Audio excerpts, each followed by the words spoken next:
Pozdrav prijatelji! Pogledajte ovo. Svaki svijet na mladim voćkama mogao bi nesti nakon noćnog mraza. Ali postoji rješenje koje koriste profesionalni voćari, a to je agrotekstil. On pravi štit oko svake voćke i spriječava katastrofu. Ovo nije obična tkanina, ovo je tajni štit koji čuva vašu sezonu i vaš urod. Tako da ostanite sa mnom do kraja, pokazat ću vam kako da jednostavno i brzo zaštite svaku mladu voćku od mraza. Naravno, postoji drugi način zaštite, orošavanje, zadimljavanje, pa čak i postoji ventilatori koji pomiču hladan zrak. Sve ove metode mogu pomoći, ali njena nije toliko jednostavna, efikasna i sigurna kao agrotekstil. Vaš pravi tajni štit protiv mraza. Ipak, važno je znati neka ograničenja. Agrotekstil je idealan za mlade voćke i male voćnjake, ali nije za velika stava i veće površine. Teško ga je kod njih primijeniti. Tamo je često potrebno kombinovati druge metode poput orošavanja, zadimljavanja ventilatora kako bi se spasili urod od mraza. Zašto je agrotekstil dobar?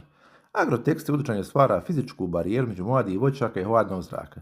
Zadržava toplinu i štiti cvjetove od mraza, bez hemikalija, komplikacija i uređaja. Osim toga, omogućava prolaz svjetla i zraka pa voćke dalje normalno dišu i fotosintetišu, što je čini zdravijim i jačim.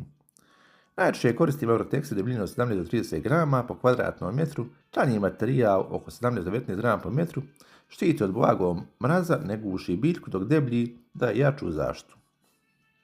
Jedan od najjednostavnijih primjera zaštite mladih voćki je postavljanje 4 kolca oko stabla. Kolce rasporediti tako da formiraju mali kvadrat ili krug oko krošnje, ostavljajući dovoljno prostora da stabljika diše i da grane nisu stisnute. Zatim uzmite agrotekstil i pažljivo omotajte oko kolaca, pokrivajući cijevu krunu mlade voćke. Materijal treba biti dovoljno ravan da štiti od hladnog zraka, ali ne previše zategnut, cvjetovi grane moraju imati prostora da rastu. Na ovaj način stvarate mali, topli mikroklimat koji drži mraz dalje i čuva vaše cvjetove pupove. Ovaj način, 4 kolca omotana agrotekstilom, omotano mlado stablo je idealan za male voćnjake i mlada stabla. Za veće površine ili veća stabla, ova metoda postaje teža, pa tamo treba razmotriti kombinaciju drugih metoda zaštite od mraza, poput orošavanja i zadimljavanja. Za mlade i male voćnjake i mladice ovo je jednostavno, brzo i izuzetno efikasno. Agrotekstil štiti mlade voćke, ovisno o debljini materijala i trajanju mraza. Agrotekstil 17 do 19 grama po metru kvadratnom štiti za otprilike do -2 do -3 temperaturu.